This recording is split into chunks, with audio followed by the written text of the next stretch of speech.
ஆண்டவராகிய இயேசு கிறிஸ்துவின் பரிசுத்த நாமத்தினாலே ஒகேம்பேட்டை சபையில் இருக்கிறதான அத்தனை விசுவாசிகளுக்கும், குறிப்பாக ஊழியர் குடும்பத்தாருக்கும், பட்டிவரம்பட்டி கிறிஸ்துவின் சபையின் சார்பாக என்னுடைய வாழ்த்துதலையும் வணக்கத்தையும், விசேஷமாக புத்தாண்டு வாழ்த்துக்களையும் அன்போடு கூட தெரிவித்துக் கொள்கிறேன். இந்த நாளிலும் கூட வேதத்திலிருந்து சில காரியங்களை சிந்திப்பதற்கு தேவன் நமக்கு கிருபை செய்வாராக. எபேசியருக்கு எழுதின நிருபம் 4ஆம் அதிகாரம் 14ஆம் வசனம் 15ஆம் வசனத்தையும் 12ஆம் வசனம் 13ஆம் வசனத்தையும் வாசிக்கலாம். நாம் இனி குழந்தைகளாய் இராமல் மனுஷருடைய சூதும் வஞ்சிக்கிறதுக்கு ஏதுவான தந்திரம் உள்ள போதமாகிய பலவித காற்றினாலே அலைகளைப் போல அடிபட்டு அலைகிறவர்களாய் இராமல் அன்புடன் சத்தியத்தை கைக்கொண்டு தலையாகிய கிறிஸ்துவுக்குள் எல்லாவற்றிலேயும் நாம் வளர்கிறவர்களாகும்படியாக அப்படி செய்தார். பரிசுத்தவான்கள் சீர்பொருந்த பொருட்டு சுவிசேஷ ஊழியத்தின் வேலைக்காகவும் கிறிஸ்துவின் சரீரமாகிய சபையானது பக்தி விருத்தியை அடைவதற்காகவும் அவர் சிலரை அப்போஸ்தலராகவும், சிலரை தீர்க்கதரிசிகளாகவும், சிலரை சுவிசேஷகராகவும், சிலரை மேய்ப்பராகவும் போதகராகவும் ஏற்படுத்தினார். நாம் பார்க்க போகிறதான செய்தியானது இந்த 4 வசனங்களின் அடிப்படையில் தான் பார்க்க போகிறோம். ஆரம்பத்திலே 14ஆவது வசனத்தையும் 15ஆவது வசனத்தையும் தியானிக்கலாம். தேவன் நமக்கு அதற்கு உதவி செய்வாராக. அதற்கு முன்னதாக இந்த எபேசு நிருபத்தை குறித்தும் எபேசு பட்டணத்தை குறித்தும் சிறு குறிப்பு உங்களோடு கூட நான் பகிர்ந்து கொண்டு நான் செய்திக்காக கடந்து போகிறேன். தேவன் உதவி செய்வாராக. நம்ம எல்லாருக்கும் தெரிந்தது போலவே இந்த நிருபமானது அப்போஸ்தலனாகிய பவுலினாலே எழுதப்பட்ட ஒரு நிருபமாகும் என்பதிலே நமக்கு ஐயமில்லை. மாத்திரமல்ல, இந்த எபேசு நிருபமானது எத்தனையோ நிருபங்கள் இருந்தாலும் கூட அத்தனை நிருபங்களுக்கும் இந்த எபேசு நிருபமானது ராணியாக இருக்கிறது என்று சொல்லி அநேக தேவ வல்லுநர்கள் சொல்லி கொண்டிருக்கிறதை நான் கேட்டிருக்கிறேன். ஏனென்று சொன்னால், நிருபங்கள் எல்லாமே தேவன் கொடுத்தது தான். ஆனாலும் கூட அதெல்லாம் தாண்டி அதற்கெல்லாம் மேலாக ஒரு படி மேலே நிற்பது இந்த எபேசு நிருபமாக இருக்கிறது.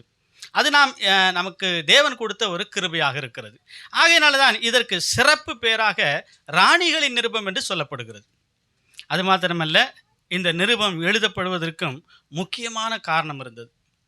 என்ன காரணம் என்று சொன்னால், அந்த எபேசு சபையிலே காணப்படுகிறதான பிரிவினைகள், யூதர்கள் என்றும் கிறிஸ்தவர்கள் என்றும் புரஜாதிகள் என்றும் பிரிந்து காணப்பட்டார்கள். இப்படி பிரிந்து காணப்படுகிறதான இந்த தேவ பிள்ளைகள் அப்படி இருக்கக்கூடாது. அவர்கள் எல்லாரும் ஒன்றாக இருக்க வேண்டும். கிறிஸ்து இயேசுவுக்குள்ளாக, கிறிஸ்துவினாலே மீட்கப்பட்டவர்களாக, ஐக்கியப்படுகிறவர்களாக, தேவனை ஆராதிக்கிறவர்களாக, தேவனை மகிமைப்படுத்தக்கூடியவர்களாக இருக்கிறவர்கள் இப்படித்தான் ஐக்கியமாக இருக்க வேண்டும். ஒருபோதும் பிரிந்து காணப்படக்கூடாது என்பதுதான் ஆவியானுடைய சித்தமாக இருக்கிறது. அந்த சித்தத்தை அறிந்தவராக அப்போஸ்தலனாகிய பவுல் இந்த நிருபத்தை எழுதியிருக்கிறார் என்பது நாம் பார்க்கும் பொழுது எவ்வளவு ஆச்சரியமான ஒரு காரியமாக இருக்கிறது. இங்கே இருக்கிற நாமும் கூட அந்த ஐக்கியத்தில் இருக்கும் பொழுது அந்த ஐக்கியம் எவ்வளவு வலுவானதாக இருக்கிறது இல்லைங்களா? வேதம் சொல்லுகிறது, எப்படியெல்லாம் பார்க்கிறோம் என்று சொன்னால், முப்புரினோன் சீக்கிரமாக அறாது. அறாது என்பது பொதுவானது. ஆனால் சீக்கிரம் என்பது வலு சேர்க்கிற ஒரு வார்த்தை. சீக்கிரம் அறாது அப்படின்னு சொன்னால் அதை அறுப்பதற்கோ அதை கட் பண்ணுவதற்கோ சற்று தாமதமாகும். ஏன் அப்படின்னா, அது ரொம்ப ஸ்ட்ராங்கானது. அவ்வளோ சீக்கிரத்தில் அதை என்ன செய்ய முடியாது, கட் பண்ண முடியாது, அருந்து போக விடாது. அதே தான் ஐக்கியம் என்பதும் ஒருவருக்கு ஒருவர் வல்லமை புரிந்தனதாக இருக்கிறது, தாங்கக்கூடியதாக இருக்கிறது, உயர்த்தக்கூடியதாக இருக்கிறது. அருமையான தேவ ஊழியர் இந்த அறிக்கையை குறித்து சொல்லும் பொழுது கூட, கூட்டங்களை பற்றி அதிகமாக சொல்லும் பொழுது எல்லாரும் வந்து என்ன செய்யுங்க, பங்கெடுங்க அப்படின்னா. எதுக்காக அதை சொல்கிறார்? எல்லாருக்குமே வேலை இருக்குது, எல்லாருக்குமே நேரம் இருக்குது, எல்லாருக்குமே பொறுப்புகள் இருக்குது. ஆனாலும் கூட பங்கெடுப்பது அவசியமானது. அப்போ தானே நம்முடைய கிறிஸ்துவனுடைய அன்பை என்ன செய்ய முடியும், வெளிப்படுத்த முடியும். அது மட்டும் இல்லை, ஐக்கியம்தான் எப்பயுமே நம்மளை என்ன செய்யும், கிறிஸ்துவுக்குள்ளே தாங்கி நிறுத்தும். ஐக்கியம் இல்லாமல் போச்சுன்னா கண்டிப்பாக என்ன செய்ய முடியாது, நிற்க முடியாது. ஒருத்தரை ஒருத்தர் தாங்குவதும் ஒருத்தருக்கு ஒருத்தர் உதவி செய்வதும் தான் தேவன் நமக்கு கொடுத்திருக்கிற மிகப்பெரிதான ஒரு சத்தியமாக இருக்கு. அதற்கு நாம் இடம் கொடுப்பது மிகுந்த ஒரு முக்கியமான காரியமாக இருக்கிறது. அதோடு கூட இந்த சபையிலே நான் பார்க்கும் பொழுது, எபேசு சபையிலே ஐக்கியத்தை பற்றி அதிகமாக எழுதுகிறார். அந்த ஐக்கியம் எவ்வளவு மேன்மையான ஒன்று, அந்த ஐக்கியமானது எவ்வளவு அவசியமான ஒன்று என்பதை இந்த எபேசு புத்தகத்தை படிக்கும்பொழுது நமக்கு புரிந்து கொள்ள முடியும். நீங்கள் நிறைய கேட்டிருப்பீங்க, எபேசு நிறுவத்திலேருந்து நிறைய வார்த்தைகளை கேட்டிருப்பீங்க, செய்தி கேட்டிருப்பீங்க, நிறைய அந்த ஐக்கியத்தை பற்றி பேசியிருப்பீங்க இல்லைங்களா? ஆனாலும் கூட இந்த நாட்களில் நாம் இந்த சிறு வசனங்கள்லேருந்து மட்டும் என்ன செய்யலாம், கர்த்தருடைய வார்த்தைகள் நாம் தியானிப்போம். கர்த்தர் நமக்கு கிருபை செய்வாராக. செய்திக்காக நாம் உள்ளே கடந்து போகும்போது 14ஆம் வசனத்தையும் 15ஆம் வசனத்தையும் நாம் வாசிக்கலாம். நாம் இனி குழந்தைகளாய் இராமல் மனுஷருடைய சூதும் வஞ்சிக்கிறதுக்கு ஏதுவான தந்திரம் உள்ள போதமாகிய பலவித காற்றினாலே அலைகளைப் போல அடிபட்டு அலைகிறவர்களாய் இராமல் அன்புடன் சத்தியத்தை கைக்கொண்டு தலையாகிய கிறிஸ்துவுக்குள் எல்லாவற்றிலேயும் நாம் வளர்கிறவர்களாகும்படியாக அப்படி செய்தார். போதுமான இந்த நாட்களில் ஆவியானவர் நமக்கு சொல்லக்கூடிய காரியம் அதுதான். நான் இங்கே வரும்பொழுது இந்த தேவ பிள்ளைகளோடு கூட என்ன பகிர்ந்து கொள்ள வேண்டும், எந்த வார்த்தையை சொல்ல வேண்டும் என்று நான் தேவனிடத்தில் கேட்கும் பொழுது, தேவன் எனக்கு கொடுத்த அந்த வார்த்தை இந்த எபேசு நிருபம் 4ஆம் அதிகாரம் 14ம் 15மாக இருந்தது. ஏனென்று சொன்னால், ஆவியானவர் எனக்கு சொன்ன ஒரு வார்த்தையை நான் உங்களோடு பகிர்ந்து கொள்ளுகிறேன். நாம் இனி குழந்தைகளாய் இராமல். குழந்தைகள் என்று சொல்லும் பொழுது யாருக்குமே பிடிக்கும். குழந்தைகளை பிடிக்காதவங்க யாருமே இருக்க முடியாது. ஆனால் ஒரு 20 வருஷத்துக்கு மட்டும் குழந்தைகளாக இருந்தால் பிடிக்கும். 100 வருஷத்துக்கு குழந்தைகளாக இருந்தால் எத்தனை பேர்த்துக்கு பிடிக்கும்? சின்ன பிள்ளைலாம் உட்காந்துருக்குறாங்க. 2024 உட்காந்துருக்குறோம். இந்த குழந்தைகளை பார்க்கும்போது சந்தோஷமாக இருக்குது. இனி ஒரு 100 வருஷம் கழிச்சு இவங்க இப்படியே இருந்தாங்கன்னு வச்சுக்கோங்க, நமக்கு பிடிக்குமா? என்ன பதிலே சொல்ல மாட்டேங்கிறீங்க? பிடிக்குமா பிடிக்காதா? பிடிக்காது.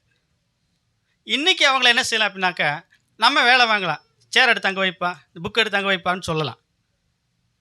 100 வருஷம் கழிச்சு இதே வார்த்தையை நம்ம சொன்னால் அதை வளர்ச்சின்னு சொல்ல முடியுமா? அதை யாருமே எதிர்பார்க்க மாட்டாங்க. ஆனால் இந்த பிள்ளைங்க 100 வருஷம் கழித்து இவங்களுக்கு பின்னாடி வரக்கூடிய சந்ததிகளுக்கு அவங்க என்ன செய்யணும்? அதை சொல்லக்கூடியவங்களாக இருக்கணும். சேரை தூக்கி அங்கே வைங்க, பாயம் அடித்து அங்கிட்டு வைங்க, அவங்கள பிரதரை கூப்பிட்டு உட்கார வைங்க அப்படின்னு சொல்லணும். அந்த நிலைமைக்கு அவங்க என்ன செய்யணும்? வரக்கூடியவங்களாக இருக்கணும். அதை வளர்ச்சியானது. இப்படியே 100 வருஷம் இருந்தால் தேவன் என்ன செய்ய மாட்டார்? அதை விரும்ப மாட்டார். புதிதாக ஒருத்தர் கடையை வைக்கிறான்னு வச்சுக்குவோம், ஒரு தொழில் செய்யக்கூடியவர், யாருமே வந்து கடையில் எதுவுமே வாங்கலை, அவர் சந்தோஷப்படுவாரா? ஒரு காலத்தில் என்ன செய்ய மாட்டார்? சந்தோஷப்பட மாட்டார். முதல் நாள் ஒரு 2 நபர் வந்து கடையில் பொருள் வாங்குறாங்க, சந்தோஷமாக இருக்கும், பரவாயில்ல. இன்றைக்கி 2 பேர் வந்து கடையில் சரக்கு வாங்கிட்டு போயிருக்காங்க. அடுத்த நாள் 4 பேர் வந்து என்ன செய்கிறாங்க? பொருள் வாங்கிட்டு போகிறாங்க. அந்த கடைக்காரருக்கு சந்தோஷமாக இருக்குது. அந்த கடையை வச்சவங்க அவங்க ஃபேமிலிக்குள்ளே பேசுவாங்க, பரவாயில்ல, நேற்றை விட இன்றைக்கி 4 பேர் கடைக்கு வந்திருக்கிறாங்க. என்ன காரணம்? வளர்ச்சி. அப்போது கடைக்காரங்க மட்டும் இல்லை, உலகத்தில் இருக்கிற யாராக இருந்தாலும் சரி, வளர்ச்சி விரும்பாதவங்க யாருமே இருக்க முடியாது. ஆவியானவரும் நம்மகிட்ட எதிர்பார்க்கிறது 2023 வரைக்கும் நம்ம வளர்ந்துருக்கிறோம். ஆனால் இன்னும் கூட என்ன செய்யணும்? ஒரு படி மேலே என்ன செய்யணும்? வளரணும். அந்த வளர்ச்சியை தேவன் நம்மிடத்தில் எதிர்பார்க்கிறார். அந்த வளர்ச்சியை தேவன் எதிர்பார்ப்பதற்கு அவர் நம்முடைய தகப்பனாக இருக்கிறார். நம்முடைய தகப்பன் நம்மிடத்திலே வளர்ச்சியை எதிர்பார்ப்பது என்பதும் சாதாரண விஷயம் கிடையாது. அது ரொம்ப மேலான விஷயம். அந்த மேலான விஷயத்திற்காகத்தான் நாம் இப்பொழுது உட்கார்ந்து என்ன செய்து கொண்டிருக்கிறோம்? தேவனுடைய வார்த்தைகளை அலசி ஆராய்ந்து பார்க்க முன் வந்திருக்கிறோம். பிரேயா பட்டணத்து விசுவாசிகளை குறித்து வேதம் சொல்லுகிறது, ஒவ்வொரு நாளும் அவங்க என்ன செஞ்சாங்களாம்? வேத வாக்கியங்கள் இப்படி இருக்கிறதா என்பதை ஆராய்ந்து ஆராய்ந்து ஆராய்ந்து பார்த்து ஒவ்வொரு நாளும் வளர்ச்சியின் பாதையில் என்ன செய்கிறாங்க, கடந்து போய்கிட்டே இருந்தாங்க. அந்த விசுவாசிகளை குறித்து வேதத்திலே தேவன் மறக்காமல் எழுதி வைத்திருக்கிறார் என்று சொன்னால், இனி ஒரு முறை வேத புத்தகம் எழுதப்படுவது போவதில்லை, நம்மளை குறித்து எழுதுவதற்கு. ஆனால் நம்மளை குறித்து தேவன் எங்கே எழுதியிருப்பார்? பரலோகத்தில் எழுதியிருப்பார். அங்கே ஞாபக புஸ்தகம் ஒன்று இருக்கிறது. அந்த ஞாபக புஸ்தகத்தில் நாம் செய்கிறதான அத்தனை காரியங்களும் பதிவு செய்யப்படும். அந்த பதிவு செய்யப்படுகிற விஷயங்களை இப்பொழுது நாம் பார்க்க முடியாது. எப்போ பார்ப்போம்? பரலோக ராஜ்யத்துக்குள்ள நம்ம போகும்போது அதை நம்முடைய தேவனாகி கர்த்தர் விரித்து, மகனே மகளே, எனக்காக நீ இதெல்லாம் செய்தாய் அப்படின்னு காண்பிக்கும் போது தான் நம்மளால் புரிந்து கொள்ள முடியும். நமக்கே சில நேரங்கள் ஆச்சரியமாக இருக்கும். எப்படி ஆச்சரியமாக இருக்கும்? ஓ, இதெல்லாம் நான் செஞ்சதா, இதெல்லாம் நான் பண்ணதா, இதெல்லாம் நான் பேசினதா அப்படின்று நமக்கு என்ன செய்யும்? ஆச்சரியத்தை தூண்டக்கூடியதாக காணப்படும். இதுதான் வேதம் நம்மிடத்தில் எதிர்பார்க்கிறதான காரியம். அப்போ உலக மக்களில் யாராக இருந்தாலும் சரி, வளர்ச்சியை எதிர்பார்க்காதவங்க யாருமே இருக்க முடியாது. ஒரு ஆவியானவர் நம்மிடத்தில் வளர்ச்சியை எதிர்பார்க்கறது நல்ல விஷயம் தானே. 2023 வரைக்கும் நம்முடைய வாழ்க்கை ஒரு எல்லையில் இருந்ததுன்னா அடுத்த எல்லைக்கு என்ன செய்யணும்? கடந்து போகக்கூடியதாக இருக்கும். ஏன் வளர்ச்சி வேணும் அப்படின்னா, குழந்தைகளாக இருக்கிற வரைக்கும் அந்த குழந்தைகளுக்கு என்ன தெரியாது அப்படின்னா, சூதுவாது தெரியாது. நல்ல விஷயந்தான், சூதுவாது தெரியாது. ஆனால் வளர்ந்தவங்களுக்கு நல்லா தெரியும், இல்லைங்களா? சீக்கிரத்தில் குழந்தைகளை ஏமாற்ற முடியும். குழந்தைகளாக இருக்கிற வரைக்கும் குழந்தைகளை என்ன செய்யலாம்? ஏமாற்றலாம். ஒரு சாக்லேட்டு கவருக்குள்ளே ஒரு சின்ன கல்லை வச்சு சாக்லேட்னு சொல்லி என்ன செய்யலாம்? ஏமாற்றலாம். யாருக்கு? அழுகிற பிள்ளைகளுக்கு. அதை பிரித்து பார்த்ததுக்கப்புறம் கலைபரம் ஆகி போகும், அது வேறு விஷயம். ஆனால் அந்த நேரத்தில் அவங்களுடைய அழுகையை நிறுத்துவதற்கு அல்லது அவங்களை சமாதானப்படுத்துவதற்கு நாம் ஏதாவது ஒன்று செய்ய வேண்டியதாக இருக்கும். சாக்லேட் வச்சுருந்தா சாக்லேட் கொடுப்போம், பிஸ்கட் வச்சுருந்தா பிஸ்கட் கொடுப்போம், ஏதாவது ஒன்று கொடுத்து அவங்கள என்ன செய்வோம்? சமாதானப்படுத்துவோம், இல்லைங்களா? ஆனால் குழந்தைகளாக இருக்கிற வரைக்குமே சூதுவாது தெரியாமல் இருக்கிறதுனால அதை வாங்கி கொண்டு சமாதானப்பட்டு விடுவார்கள். நம்மளும் குழந்தைகளாகவே இருக்கிறோன்னு வைங்க, மற்ற உபதேசத்தில் இருக்கிறவர்கள் நம்மக்கிட்ட வந்து பைபிள் இப்படியெல்லாம் போட்டிருக்கு, இப்படியெல்லாம் சொல்லியிருக்கு, அந்நிய பாஷையில் பேசலாம், ஆவியில் நிரம்பலாம், அதை செய்யலாம், இதை செய்யலாம்னு சொல்லும்போது நாமும் சில நேரங்கள் என்ன செய்கிறோம்? ஏமாந்து போகிறோம். எதனால்? வளர்ச்சி இல்லாதனால. குழந்தைகளாக இருக்கிற வரைக்கும் ஏமாறுவது சாதாரண விஷயமா போகும். அப்போ குழந்தைகளாக இருக்கிறதுனால சீக்கிரமாக நம்மளை ஒருத்தர் ஏமாற்றி என்ன செய்ய முடியும்? மாற்று வழிக்கு கொண்டு போயிடுவாங்க, மாற்று உபதேசங்களுக்கு கொண்டு போயிடுவாங்க. வேதம் ஏன் இன்னும் குழந்தையாக இருக்கக்கூடாதுன்னு சொல்லுது அப்படின்னா, ஒருவரும் நம்மளை என்ன செஞ்சிடக்கூடாது? வஞ்சிக்கக்கூடாது. ஆவிக்குரிய காரியங்களில், தேவனுடைய காரியங்களில் ஒருத்தர் நம்மளை என்ன செய்யக்கூடாது? வஞ்சிக்கக்கூடாது. ஏதேன் தோட்டத்தில் ஆதாம் இருக்கிறாரு, ஏவாளும் இருக்கிறாங்க. யார் போய் ஏமாத்தினா?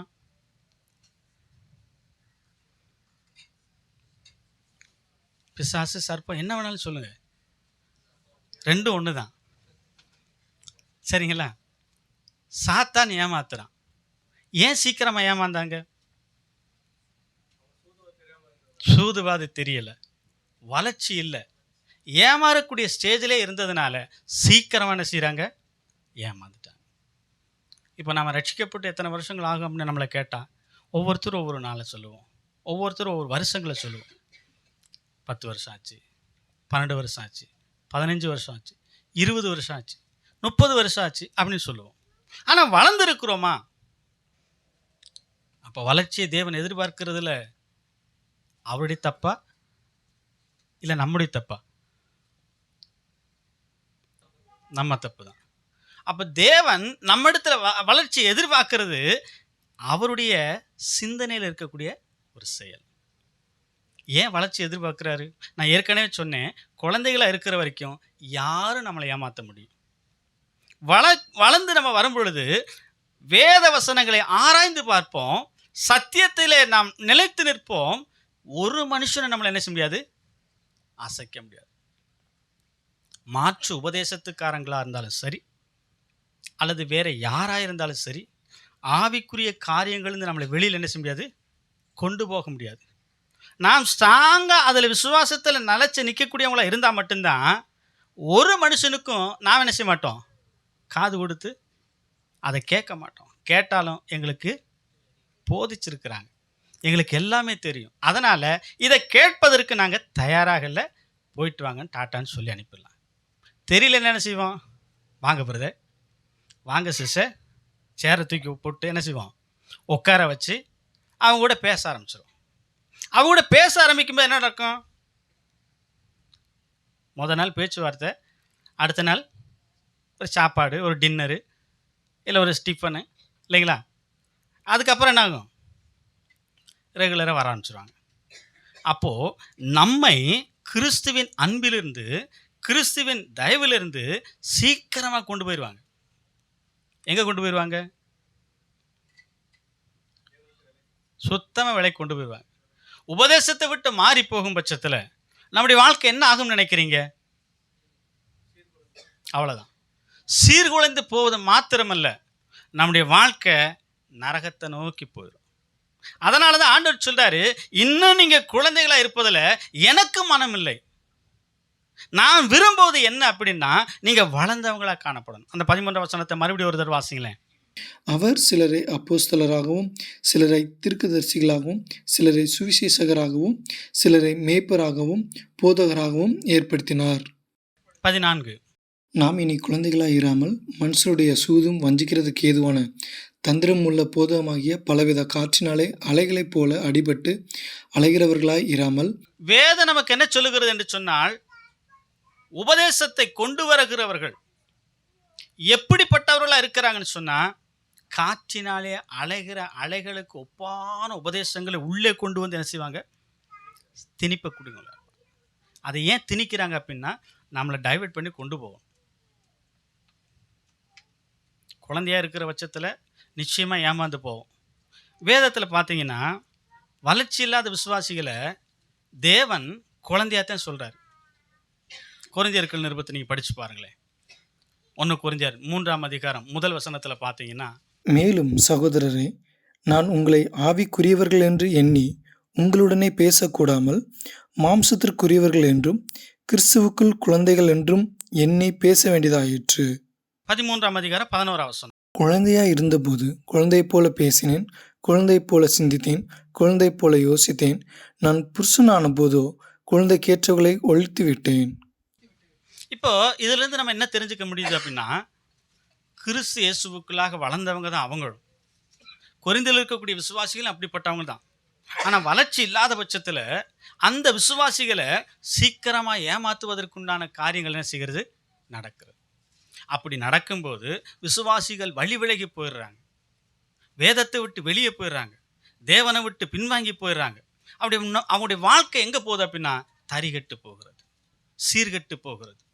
அப்படி வாழ்க்கை மறுபடி சீரமைக்கிறதுக்கு ரொம்ப கஷ்டப்பட வேண்டியதாக இருக்குது அப்போஸ்தலனாகிய பவுலுக்கு. மறுபடியும் அந்த சபையை கட்டி எழுப்புவது என்பது சாதாரணமான விஷயம் அல்ல. கிறிஸ்து இயேசுவாகிய நம்முடைய தேவன் சபையானது மிகவும் ஸ்ட்ராங்காக நிற்கணுங்கிறதுக்காகத்தான் அவர் நமக்காக ரத்தம் கொடுத்திருக்கிறார், பாடுபட்டு இருக்கிறார், நமக்காக துக்கங்களை சுமந்து இருக்கிறார். சபையானது சாதாரணமாக உருவாகவில்லை. இப்போ நீங்கள் நான் உட்கார்ந்து இருக்கிறோன்னு சொன்னால் சபையாக உட்கார்ந்து இருக்கிறோம், சும்மா வந்து இந்த இடத்துல உட்காரல. கிறிஸ்துவின் விலையேறப்பட்ட ரத்தத்தினால சம்பாதிக்கப்பட்டு இங்கே வந்து உட்கார்ந்துருக்கிறோம். இயேசு கிறிஸ்துவின் ரத்தத்தினால தேவன் நம்மை விலை கொடுத்து வாங்கி கொண்டு வந்து வச்சிருக்கிறார். விலை கொடுத்து வாங்கினவர் அதை வளர்ச்சி வேணும்னு விரும்புவாரா மாட்டாரா? விரும்புவார். அந்த வளர்ச்சியைத்தான் வேதம் மட்டும் எதிர்பார்க்கிறது. கொரிந்து சபையில் நம்ம பார்க்கும்போது வளர்ச்சி இல்லாத விசுவாசிகளை குழந்தைகளாகவே பார்க்கிறதை நம்ம பார்க்கிறோம். ஆவியானவர் நம்மளை அப்படி பார்க்குறாருன்னு வச்சுக்கோங்க. அப்போ இந்த ஆண்டில் இன்னும் கூட வளர்ந்தா தேவனுக்கு மகிமை, நம்மளை சுற்றி இருக்கிறவங்களுக்கு சந்தோஷம். அந்த வளர்ச்சியைத்தான் கர்த்தர் மட்டும் எதிர்பார்க்குறார். அது மாத்திரமல்ல, கலாத்திய நிருபத்தில் நீங்கள் வாசித்து பார்த்தீங்கன்னா, மிகப்பெரிதான ஒரு சம்பவம் அங்கே நடந்திருக்குது. வாசிங்களேன், 1ஆம் அதிகாரம் 6ஆம் வசனத்திலிருந்து 9ஆம் வசனம் வரைக்கும். உங்களை கிறிஸ்துவின் கிருபையினாலே அழைத்தவரை நீங்கள் இவ்வளவு சீக்கிரமாய் விட்டு வேறொரு சுவிசேஷத்திற்கு திரும்புகிறதை பற்றி நான் ஆச்சரியப்படுகிறேன். அவருடைய ஆச்சரியம், ஏன் ஆச்சரியப்படுறாரு? வேற சுவிசேஷத்துக்கு போயிட்டாங்க. போனவங்களாம் யாரு? அவிசுவாசிகளா? பக்கத்து வீட்டுக்காரங்களா? தெரிஞ்சவங்களா? தெரியாதவங்களா? யார் போனது? விசுவாசி. பவுல் கேட்கிறார், இவ்வளவு சீக்கிரமா? அப்படின்னா அவங்களுக்கு கற்றுக் கொடுத்த பாடங்கள் என்னாச்சு? அவங்களுக்கு சொல்லி கொடுத்த விசுவாசம் எங்க போச்சு? பவுலுடைய அந்த அத்தனை விதமான நெருக்கத்தின் மத்தியிலே, பாடுகள் மத்தியிலே, உபத்திரவத்தின் மத்தியிலே சபைக்கு என்னவெல்லாம் அவர் கற்றுக் கொடுத்தாரோ அத்தனை என்னாச்சு? வீணா போச்சு. இப்படி வீணா போகிறதுக்காகவா அப்போஸ்தலனாகிய பவுல் அந்த இடத்துல பாடுபட்டார், சபை உருவாக்குறார்? இதுக்காகவா இயேசு கிறிஸ்துவாகிய தேவன் இவரை செலக்ட் பண்ணி எடுத்து அந்த இடத்துக்கு அனுப்புறார்? இப்படி போகிறதுக்காகவா சபை உருவாக்கப்படுகிறது? இல்லையே. சபை என்ன செய்யணும் சொல்லுங்க பிரதர்? வளர்ச்சி அடையணும். அவன் ஏன் சொல்ல வர அப்படின்னா, பவுல் வேதனையோடு கூட அந்த வார்த்தையை சொல்றாரு. அடுத்த வசனத்தை வாசிங்களேன். வேறொரு சுவிசேஷம் இல்லையே, வேற சுவிசேஷம் இல்லையே. சிலர் உங்களை கலகப்படுத்தி கிறிஸ்துவனுடைய சுவிசேஷத்தை புரட்ட மனதாய் இருக்கிறார்களே அல்லாமல் வேறல்ல. அப்ப நம்மகிட்டயும் சில பேர் இப்படி சொல்லியிருப்பாங்க, நம்மகிட்டயும் சில பேர் பேசியிருப்பாங்க, எங்க சபைக்கு வாங்க, அங்க என்ன இருக்கு? நிறைய கூட்டம் இருக்கு, சோபாலாம் போட்டுக்கோ எங்க சபையில, இல்லைங்களா? சில பேர் சொல்லக்கூடிய வார்த்தைகள் அது. தேவன் எதை விரும்புகிறார்? உபதேசத்தை விட்டு வெளியே போறதா விரும்புகிறார்? கிறிஸ்துவை விட்டு வெளியே போகிறதா விரும்புகிறார்? நாம கிறிஸ்துவுக்குள்ள வந்துட்டோம். கிறிஸ்துக்குள்ள என்ன செய்யணும்? வளர்ச்சி அடையும். அந்த வளர்ச்சியின் பாதையில போகாம வெவ்வேறு வழிகளில் போகும்போது அப்போஸ்தலனாகிய பவுல் வேதனையோடு இந்த நிருபத்தை எழுதுறார். வாசிங்க அடுத்த வசனத்தை. நாங்கள் உங்களுக்கு பிரசங்கித்த சுவிசேஷத்தை அல்லாமல் நாங்களாவது வானத்திலிருந்து வருகிற ஒரு தூதனாவது வேறொரு சுவிசேஷத்தை உங்களுக்கு பிரசங்கித்தால் அவன் சபிக்கப்பட்டவனாய் எப்படிப்பட்டவளா இருக்காங்க பாத்தீங்களா? வேறொரு வார்த்தை, வேறொரு சுவிசேஷத்தை உங்ககிட்ட வந்து துணிக்க பார்த்தா, உங்களை டைவர்ட் பண்ண பார்த்தா யாரா இருப்பாங்க? சபிக்கப்பட்டவங்களா இருப்பாங்க. நல்லா கவனிங்க, நம்மை வெவ்வேறு வழிகளில் கொண்டு போவதற்கு யார் வேணாலும் வரலாம். ஆனால் வசனம் நமக்கு தெளிவாக சொல்லுகிறது, இன்னும் வளர்ச்சி இல்லைன்னா டைவர்ட் ஆகி ஓடி போயிடுவோம். யார் வந்தாலும் கூப்பிட்டாலும் போயிடுவோம், இல்லைங்களா? ஆனால் வளர்ச்சி இருக்கிற பட்சத்தில் நம்மளால போக முடியாது. ஏன் போக முடியாது அப்படின்னா, தேவன் நமக்கு எல்லா விதத்திலும் வேதத்தில் எழுதி கொடுத்திருக்கிற இந்த வசனங்களை ஆராய்ந்து பார்த்து, வாசித்து பார்த்து, கேட்டு கேட்டு கேட்டு கேட்டு என்ன செய்யணும்? கிறிஸ்துவுக்குள் வளரணும். பவுலுடைய உபதேசத்தை கேட்டவங்களே போயிட்டாங்க பிரதர், நீங்களாம் ஏமாத்திரம் அப்படின்னு நீங்கள் சொல்கிற மாதிரி எனக்கு தெரியுது, இல்லையா? பவுல் எவ்வளோ பெரிய தேவ மனுஷன், பவுல் எவ்வளோ பெரிய ஊழியங்களை செய்திருக்கிறான், அவருடைய நாட்களில் எவ்வளவு அரிதான காரியங்கள் நடந்திருக்கிறது. நீங்கள் சபைக்காக என்ன செஞ்சிட்டீங்க அப்படின்னு சில நேரங்கள் நமக்கு நினைக்க தோணும். பவுலால் கேட்டவங்களே நிற்கலை, எங்களை வந்து இப்படி நிற்க சொல்லி சொல்கிறது சரியில்லை பிரதர் அப்படிங்கிற மாதிரி நம்ம நினைக்கக்கூடாது. அதே ஆவியானவர் பவுலின் மூலமாக எழுதினது இன்னைக்கு நம்மளும் வாசித்து என்ன செய்யணும்? வளர்ச்சியின் பாதையில் போகணுங்கிறதுக்காக தான். ஏன் வளர்ச்சியின் பாதையில் போகணும் அப்படின்னா, நான் ஏற்கனவே சொல்லியிருக்கிறேன், வளர்ச்சியை விரும்பாதவங்க இந்த உலகத்தில் யாருமே இருக்க முடியாது. ஒரு புதுசாக கம்பெனியை தொடங்குறார், ஒரு 10 பேர் வேலைக்கு வர்றாங்க. அந்த கம்பெனி சின்னதாக இருக்குது. அந்த கம்பெனி என்ன செய்யணும்? வளரணும், விரிவடையணும். இந்த வருஷம் 15 பேர் வேலைக்கு எடுத்து வேலை செய்கிறாங்கன்னா அடுத்த வருஷம் எத்தனை பேர் இருக்கணும்? தம்பி சொல்றார் 30 பேராவது இருக்கணும். ஜஸ்ட் அந்த அளவுக்கு அது என்ன செய்யணும்? வளரணும். அதுக்கு அடுத்த வருஷம் 10. அது வளர்ச்சின்னு சொல்ல முடியுமா? 5. அதை வளர்ச்சின்னு சொல்ல முடியுமா? அப்போ வளர்ச்சி என்பது என்ன? 30லேருந்து என்ன செய்யணும்? 50க்கு போகணும். அப்போ தானே பணத்தை போட்டு ஒரு கம்பெனியை தொடங்கின அந்த ஓனருக்கு, அந்த நபருக்கு சந்தோஷம் வரும். இல்லைன்னா அவர் சந்தோஷப்படுவாரா? அவர்கிட்ட கேட்டால் என்ன சொல்லுவார்? போன வருஷம் தான் கம்பெனி வச்சேன், 30 பேர் வேலை பார்த்தாங்க, இன்னைக்கு 10 பேர் இருக்காங்க ப்ரோ, சந்தோஷமா இருக்கு அப்படின்னு சொல்லுவாரா? ஒரு நாளும் சொல்ல மாட்டார். அப்போ எத்தனை பேர் வரணுங்க? மினிமம் 30லேருந்து ஒரு 40 50ஆவது என்ன செய்யணும் வரும். அப்போதான் அவருக்கு சந்தோஷம். உலகத்தில் இருக்கக்கூடியவர்களே இன்றைக்கு வளர்ச்சி எதிர்பார்க்கிற பட்சத்தில் நம்முடைய வளர்ச்சியை நம்முடைய ஆண்டவர், நம்முடைய தேவன் நம்மிடத்தில் எதிர்பார்க்கிறது தப்பா? சில நேரங்கள் நம்ம என்ன சொல்லுவோம்? பிரதர், நான் ரட்சிக்கப்பட்டு 20 வருஷம் ஆச்சு. சரி, என்ன வளர்ந்துருக்கிறீங்க? எந்த அளவுக்கு வளர்ந்துருக்கிறீங்க? வசனங்கள் எந்த அளவுக்கு நீங்கள் படிச்சிருக்கிறீங்க, தெரிஞ்சிருக்கிறீங்க? வாசிக்கிறோமா? வேதத்தை வாசிக்க நமக்கு நேரம் இருக்கா? ஃபாஸ்ட் ஃபுட்டு செய்கிற மாதிரி ஃபாஸ்டான உலகத்தில் நம்ம ஓடிக்கிட்டு இருக்கிறோம். எதுக்குமே நமக்கு நேரம் இல்லை.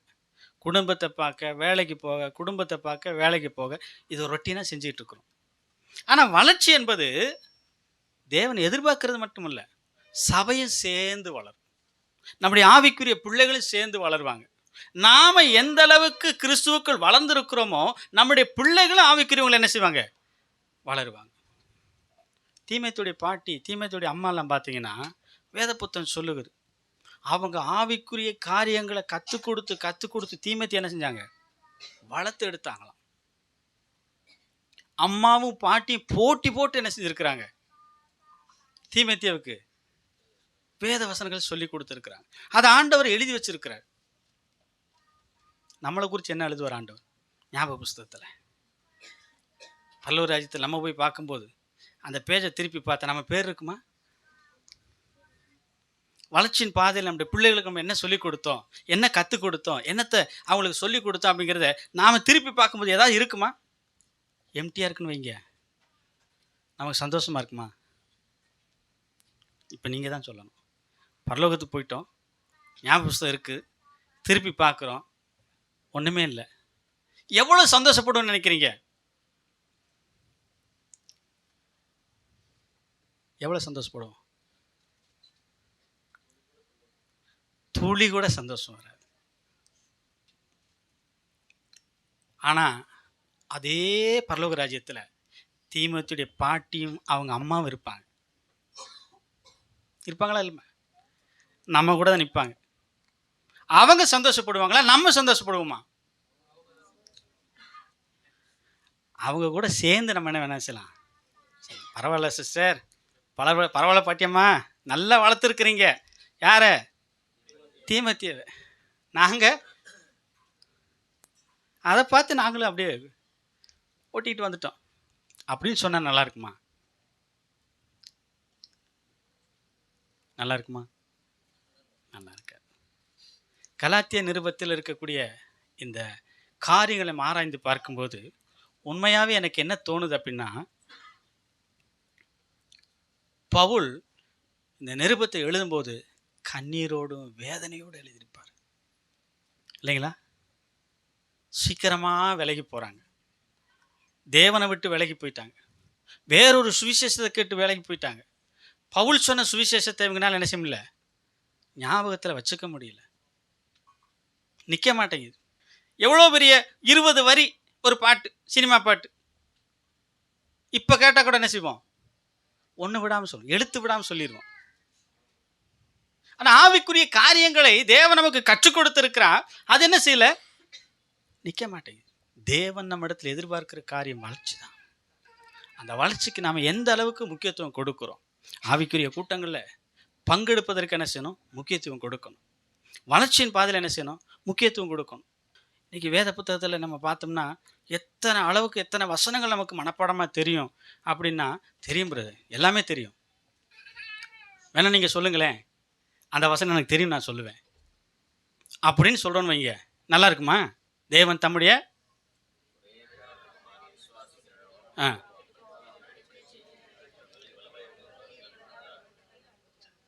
இப்படி சொல்லும்போது நமக்கு சந்தோஷமா இருக்கு இல்லைங்களா?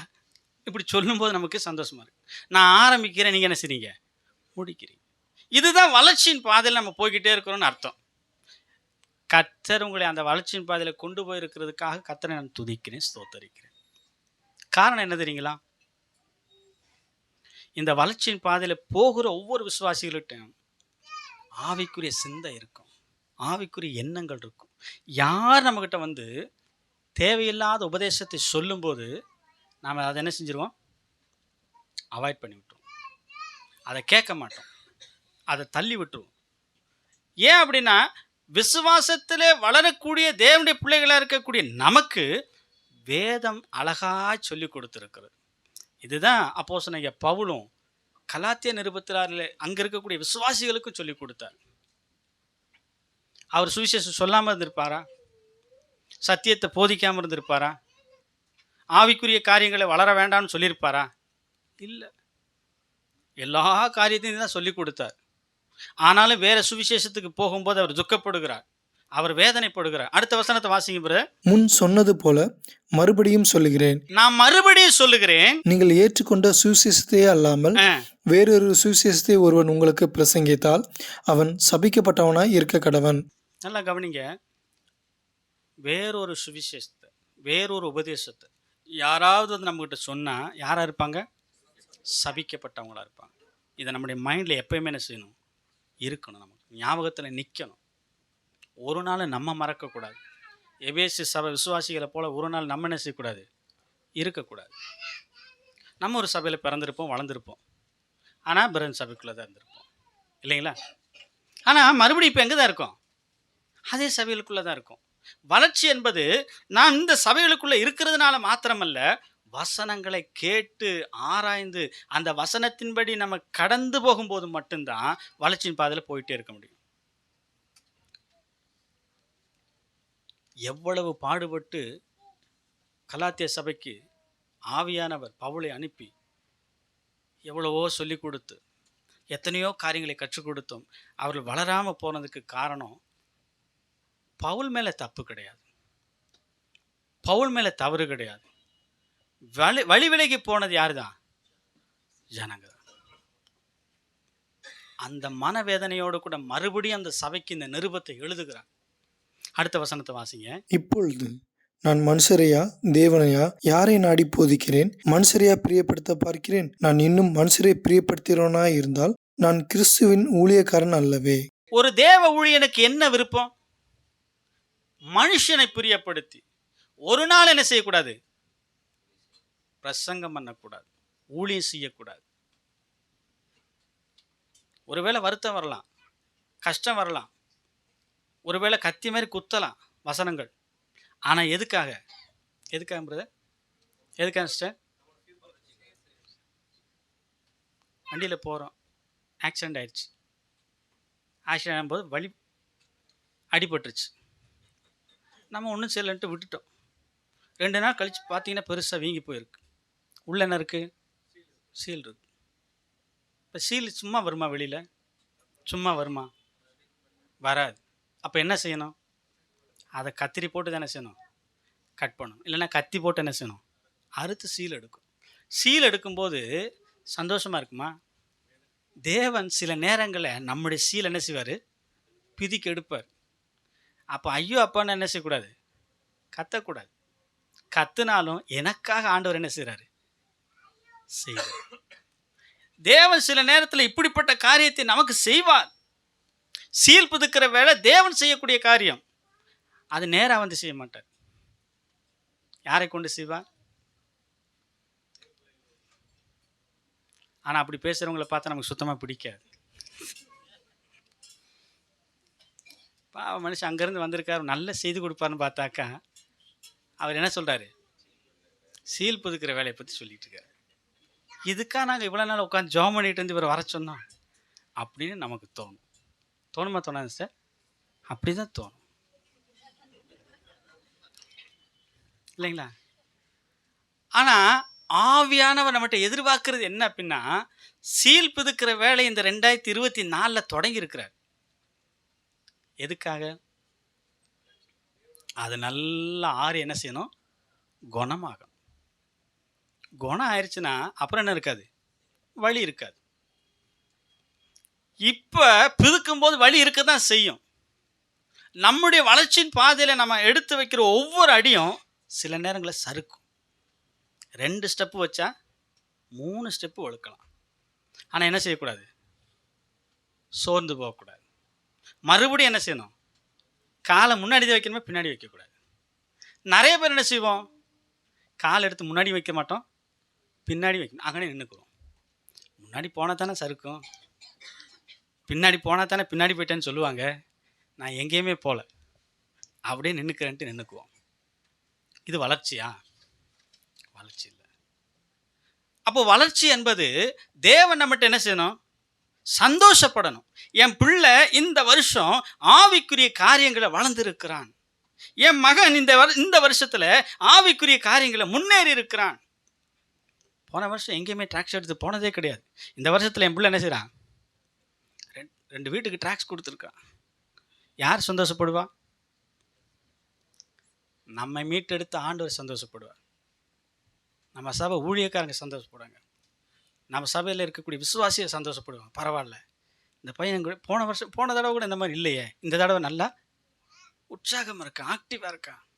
அதை பார்க்கும்போது நம்ம சொல்கிறோம்ல, இதே மாதிரி தான் நம்முடைய ஆவியானவர் நம்மளை பார்ப்பார். பார்ப்பாரா? பார்க்க மாட்டாரா?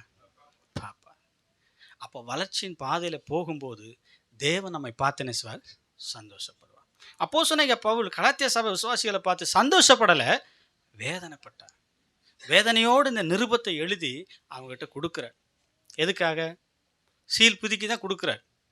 எதுக்காக? புண்ணு என்ன செய்யணும்? முழுவதும் ஆறணும். அது முழுவதும் ஆறி குணமாயிருச்சுன்னா அவங்களுக்கு சந்தோஷமோ இல்லையோ, பவுலுக்கு சந்தோஷம். நீங்க ஆவிக்குரிய காரியங்களை வளர்ந்து வரும் பொழுது உங்களுக்கு சந்தோஷம் இருக்கோ இல்லையோ, கண்டிப்பா யாருக்கு சந்தோஷம் இருக்கு? ஊழியம் செய்கிற ஊழியக்காரர்களாக எங்களுக்கு சந்தோஷம். நம்முடைய பிதாவாகிய தேவனுக்கு அதிக சந்தோஷம். நம்மை சுற்றி இருக்கிறவங்களுக்கு சந்தோஷம். அது மாத்திரமல்ல, இந்த வளர்ச்சி இல்லாத பிள்ளைகளை பற்றி வேதம் என்ன சொல்லுகிறது என்று சொன்னால், நங்கூரமில்லாத கப்பலுக்கு சமமாக இருக்கிறாங்க. வளர்ச்சி இல்லாத பிள்ளைங்க நங்கூரமே இல்லாத ஒரு கப்பலுக்கு சமமாக இருக்காங்க. எப்படி சொல்லலாம் அப்படின்னா, கடலில் போயிட்டு இருக்கிற கப்பல் ஒரு இடத்துல நிற்கணும். அந்த இடத்துல நல்ல காற்று இருக்கு, அலைகள் என்ன செய்யுது? அதிகமாக வருது. இப்போ அந்த கப்பலை நிப்பாட்டணும்னா என்ன தான் செய்யணும்? நங்கூரம் போட்டு தான் நிப்பாட்டணும். அப்போ தான் உள்ளே இருக்கிறவங்க என்ன செய்ய முடியும்? கொஞ்சம் சேஃப்டியாக இருக்க முடியும், பாதுகாப்பாக இருக்க முடியும். நங்கூரம் போடலைன்னு வைங்க, அந்த கப்பல் என்ன நிலைமையில் இருக்கும்? அந்த கப்பலில் இருக்கிற ஒருத்தர் சாப்பிடணும்னு ஆசைப்படுறாரு. பிளேட் எடுத்து வச்சாச்சு, அவர் இட்லி எடுக்கிறதுக்குள்ள பிளேட் அங்கிட்டு போயிடுச்சு. சரிங்களா? பிளேட் எடுத்து வந்து வச்சுட்டு சாம்பார் எடுக்க போகிறாரு. சாம்பார் அதுக்கு முன்னாடி என்ன செய்யுது? அங்கிட்டு போயிடுச்சு. அவர் என்னைக்கு சாப்பிட்றது பாவம்? இப்படியே அதை எடுத்து இங்கே வைக்க, இதை எடுத்து இங்கே வைக்க, இப்படி மாற்றி மாற்றி வச்சுக்கிட்டே தான் இருப்பார். ஒரு நாள் ஒரு வாய் கூட என்ன செய்ய முடியாது? சாப்பிட முடியாது. ஆனால் நங்கூரத்தை நல்லா போட்டிருந்தான்னு வைங்க, என்ன செய்யலாம்? 2 இட்லி சாப்பிட்றவர் 4 இட்லி சாப்பிடுவார். அவருக்கு வயிறும் நிறையும், மனசும் நிறையும். அப்போ தானே அவருக்கு சந்தோஷம் வரும். இந்த நங்கூரம் இல்லாத கப்பல் என்ன செய்யும்னா, அங்கிட்டு இங்கிட்டு அலையிற மாதிரி நம்முடைய விசுவாச பாதையில் நாமளும் வளராமல் இருக்கிற போது நங்கூரம் இல்லைன்னா அப்படித்தான் இருப்போம். யார் வந்து நம்மகிட்ட என்ன சொன்னாலும் என்ன செய்வோம்? எல்லாத்தையும் கேட்போம். பெந்தகோஸ்காரங்க வந்து சொன்னாலும் கேட்போம், ஆசிக்காரங்க வந்து சொன்னாலும் கேட்போம், பிரதன்காரங்க வந்து சொன்னாலும். ஏன்னா அவங்க சொல்லும்போது கேட்கலன்னா நம்மளை என்ன செய்வாங்க? பிரதர்லேயும் சேர்க்க மாட்டாங்க. அப்போ அவங்களுக்காக தலையாட்டக்கூடியவங்களாக காணப்படுவோம். அப்போ விசுவாசம் என்பது என்ன அப்படின்னா, நங்கூரத்தை நன்றாக பாய்ச்சி நிப்பாட்டக்கூடிய அளவுக்கு இருக்கணும். இப்போ நம்முடைய வாழ்க்கை எப்படி இருக்கு? இப்போ தான் நம்ம ஆராய்ஞ்சு பார்க்கணும். நங்கூரம் இல்லாத ஒரு நிலைமையில நம்முடைய கப்பல் போய்கிட்டு இருக்கா, இல்லை நல்ல நங்கூர் போட்டு இருக்கிறோமா, சேஃப்டியாக இருக்கிறோமா? அதை நம்ம தான் என்ன செய்யணும்? ஆராய்ஞ்சு பார்க்கணும். ஆராய்ந்து பார்க்கக்கூடிய பொறுப்பு யாருக்கு இருக்கிறது? நமக்கு தான் இருக்கு. அப்படி தேவன் இந்த வருஷத்துல நமக்கு இன்னொரு ஒரு ஒரு படி எக்ஸ்ட்ரா போய் நல்லா வளர்ந்துருக்கிறாங்க அப்படின்னு கேட்கும்போது சந்தோஷம் வருமா வராதா? ஒருவேளை கர்த்தருக்கு சித்தமானா தேவன் ஆயுசுக்காரங்களை கூட கொடுத்தா, நீங்க மறுபடியும் என்னை கூப்பிட்டா, அடுத்த முறை வரும்பொழுது நான் உங்களை பார்க்குறேன்னு வைங்க, பரவாயில்லையே, நம்ம போன தடவை வந்ததை விட இப்போ என்ன செஞ்சுருக்கிறாங்க, கொஞ்சம் என்ன செஞ்சுருக்காங்க, வளர்ந்துருக்குறாங்க. அப்போ சந்தோஷம் வருமா வராதா? ஏதோ ஒரு விதையை, ஏதோ ஒரு வேத வசனத்தை அன்னைக்கு நம்ம சொல்லிட்டு போனோம், கச்சுன்னு என்ன செஞ்சிட்டாங்க, கேட்ச் பண்ணி பிடிச்சிட்டாங்க. இப்போ கொஞ்சம் நல்லா வளர்ந்துருக்கிறாங்க அப்படின்னு நினைக்கும் போது, அப்போ தான் அவர் என்னை என்ன செய்வார், அடுத்த வருஷம் கூப்பிடுவார். இல்லைன்னா என்ன செய்ய மாட்டார், போயா இதுக்காக அவனை நான் கூப்பிட்டேன், விசுவாசிகளை பூரா காயப்படுத்தி வளர்ந்தவங்களை பூரா நினைப்பாரா நினைக்க மாட்டாரா? ஆனால் அவரை நினச்சி நான் கர்த்தரை ஸ்தோத்திரம் பண்ணுறேன். ஏன் தெரியுங்களா? சபை வளரணும் அப்படிங்கிறதுக்காக ஆவியானவர் வந்து என்னெல்லாம் வேலை செஞ்சாரோ அதே மாதிரி நிறைய சபைகளை எண்ணி எடுக்கலாம். உங்கள் ஊழியக்காரர் அந்த மாதிரி வளர்ச்சியின் பாதையில் கரெக்டாக கொண்டு போயிட்டுருக்கிறார். ஏன் தெரியுங்களா?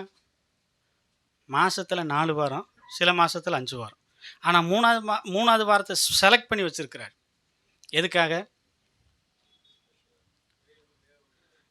கூட்டு வந்து நல்ல வெளுக்க விடணும், அதுக்காகவா? எதுக்காக? ஒரு சத்தியத்தை கற்றுக் கொடுக்கணும், வளர்ச்சியின் பாதையில் கொண்டு போகணும். அவர் எடுக்கிற பிரயாசம் உண்மையாகவே தேவன் மகிமைப்படுவார். காரணம் என்னென்னா, சபை கூடி வர்றது பெரிய விஷயம் அல்ல, வசனம் கேட்கறது பெரிய விஷயம் அல்ல. யார் இப்போ கேட்டுக்கிட்டு இருக்கிறா வேத வசனத்தை? இன்னொரு ஆள் கேட்டுக்கிட்டு இருக்கிறா, தெரியுமா உங்களுக்கு? யார் அவர்? சரிங்களா? வசனத்தை யார் வேணாலும் கேட்கலாம், ஆனால் வளர்ச்சி அவருக்கு வருமா? பிசாசுக்கு வளர்ச்சி வருமா? அது வளர்ந்தாலும் தேவன் சந்தோஷப்படுவாரா? நாம வளர்ந்தா சந்தோஷப்படுவார் இல்லைங்களா? அப்போ வளர்ச்சி என்பது தேவன் எதிர்பார்க்கிற ஒன்றாக இருக்கிறது. சவளப்பிள்ளை மாதிரியே வளர்ந்த நாட்கள் இருந்து, ரட்சிக்கப்பட்ட நாட்கள் இருந்து அப்படியே இருந்தா அந்த தாய் எவ்வளவு வேதனைப்படுவாங்க இல்லைங்களா? வேதனைப்படுவாங்களா மாட்டாங்களா? அவன் உள்ளத்தில் அவ்வளவு வேதனை இருக்கும், அவ்வளவு வலி இருக்கும், அவ்வளவு வருத்தம் இருக்கும், அவ்வளவு கஷ்டம் இருக்கும். அதனால தான் நான் சொன்னேன், நாம் வளராத பட்சத்தில் நங்கூரம் இல்லாத கப்பலை போலவே இருப்போம், அளக்களிக்கப்படவங்களா இருப்போம். ஏன் தேவன் இங்கே குழந்தையா சொல்கிறார் அப்படின்னாக்கா, குழந்தைகள் அப்படிப்பட்டவங்கள தான் இருப்பாங்க. வளராத குழந்தைகள் பூரா சீக்கிரமாக ஏமாந்து போகக்கூடியவங்களா இருப்பாங்க. எந்த விஷயத்தை சொன்னாலும் ஏமாந்து போவாங்க. கலாத்திய சபையானது அதுக்கு ஒரு முன் உதாரணமாக இருக்குன்னு நான் அதுக்கு எடுத்து காமிச்சேன். ஏன் அவங்க ஏமாந்து போனாங்க அப்படின்னா, ஏன் வேற ஒரு சுவிசேஷத்துக்கு போனாங்க அப்படின்னாக்கா, அவங்களுடைய வளர்ச்சி ரொம்ப மத்தமாக இருக்கு. நீங்களும் நானும் அப்படி இருந்தால் சீக்கிரமாக நம்மளை என்ன செய்வோம், வேற பக்கம் போகிறதுக்கு வாய்ப்புகள் இருக்கு. ஆனால் தேவன் அதை ஒரு நாள் என்ன செய்ய மாட்டார், எதிர்பார்க்கிறவர் அல்ல. நம்மளை இன்னும் கொஞ்சம் இந்த ஆண்டில் என்ன செய்யணும், வளர்ந்துருக்கணும் அப்படிங்கிறத ஆவியானவர் நம்மகிட்ட எதிர்பார்க்குற காரியம். ஸோ அதுக்கு இன்னைக்கு ஒரு விதையை நான் போட்டேன். அடுத்த முறை கர்த்தர் சித்தமான பார்க்கும்போது இன்னும் கூட என்ன செஞ்சுருக்கணும், நம்ம வளர்ந்தவங்களா இருக்கணும். இது மட்டும் இல்லை, அப்போஸ்தலனாகிய பவுல் இந்த நிருபத்தை எழுதும்போது பார்த்தீங்கன்னா, எபேசி நிருபத்தை 2ஆக பிரிக்கலாம். நம்ம மொத்தம் எத்தனை அதிகாரம் இருக்குன்னு தெரியுங்களா? 6 அதிகாரங்கள் இருக்கு. முதல் 3 அதிகாரங்களில் எதை பற்றி பேசுகிறார் அப்படின்னா, தேவனுடைய தெரிந்தெடுப்பை பற்றி பேசுகிறார். எப்படி தேவன் தெரிந்து கொண்டார், அந்த சபையை, அந்த விசுவாசிகளை தேவன் எப்படி தெரிந்து கொண்டார், அதை பற்றி 3 அதிகாரங்களில் பேசுகிறார். அடுத்த 3 அதிகாரம் என்ன பற்றி பேசுகிறார் தெரியுங்களா? வளர்ந்தவங்க, ரட்சிக்கப்பட்டவங்க என்ன செய்யணும், வளரணும். இப்போ நம்ம பார்க்குற அதிகாரம் 4ஆம் அதிகாரம். அப்போ நம்ம அடுத்து எங்கே தான் இருக்கோம், வளர்ச்சியின் பாதையில் இருக்கிறோம், வளர்ச்சியின் காரியங்கள் இருக்கிறோம். இப்போ நம்ம சிந்திக்கிற காரியங்களும் வளர்ச்சியை பற்றி தான் சிந்திக்கிறோம். பிரியமானவர்களே, 4ஆம் அதிகாரத்தில் குழந்தையாகவே இருக்கிறது இவங்க அடுத்து என்ன செய்யணும், வளரும். நம்முடைய வாழ்க்கை வந்து அப்படியே இருக்கக்கூடாது. சில பேரை பார்த்தீங்கன்னா ரட்சிக்கப்பட்டுவாங்க, சுவிசேஷ புஸ்தகங்களை சொன்ன மாதிரி விதையானது என்ன செய்யும்? பாறையில் விழுகும், முள்ளுள்ள இடங்களில் விழுகும், பாதையில் விழுகும். ஆனால் அது வளரும்போது வளர விடாமல் தடைகள் வரும். அந்த தடைகளை பார்த்து என்ன செய்வோம்? சோர்ந்து போகக்கூடியவங்கள காணப்படுவோம்.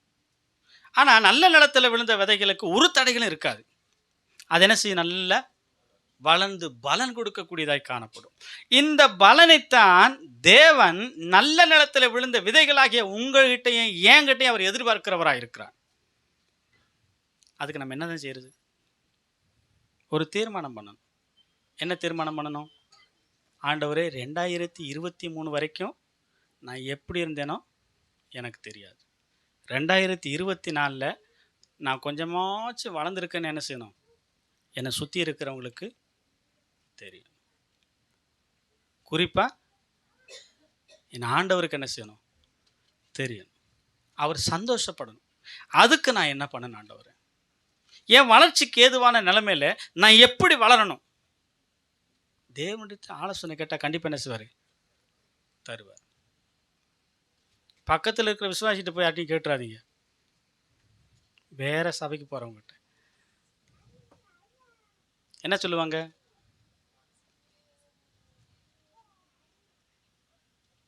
நம்மளை டைவெர்ட் பண்ணி கலாத்திய சபை விசுவாசி மாதிரி நினச்சிவாங்க, கொண்டு போயிடுவாங்க. அது ஒரு நாள் என்ன செய்யக்கூடாது? செய்யக்கூடாது. யார்கிட்ட கேட்கணும்? நம்முடைய தேவன்கிட்ட கேட்கணும். நம்முடைய தேவன்கிட்ட கேட்டால் அவர் வளர்ச்சியின் பாதையில் என்ன செய்வார்? கொண்டு போவார். அடுத்த வசனம் வாசிக்கிறது. மேலும் சகோதரரே, என்னால் பிரசங்கிக்கப்பட்ட சுவிசேஷம் மனுஷருடைய யோசனையின் படியானது அல்லவென்று உங்களுக்கு தெரிவிக்கிறேன். நான் அதை ஒரு மனுஷனால் பெற்றதும் இல்லை, மனுஷனால் கற்றதும் இல்லை. இயேசு கிறிஸ்துவே அதை எனக்கு வெளிப்படுத்தினார். அப்போஸ்தலனாகிய பவுலுக்கு தேவனே வெளிப்படுத்தின காரியம் என்ன வெளிப்படுத்துறார் அப்படின்னா, ஆவிக்குரிய காரியங்களை தேவன் அவருக்கு கற்றுக் கொடுத்து, அந்த காரியங்களை யாருக்கு போய் கற்றுக் கொடுக்கணுமா? சபைக்கு கற்றுக் கொடுக்கணும், அல்லது சபைக்கு நிருபங்களை எழுதி கொடுக்கணும்.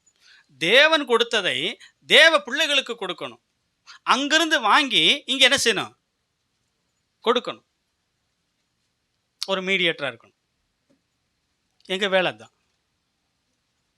நாங்கள் ஒன்றே என்ன செய்ய முடியாது? மறைத்து வைக்க முடியாது. எல்லாவற்றையும் உங்களுடைய வளர்ச்சிக்கு ஏதுவாக என்ன செய்யணும்?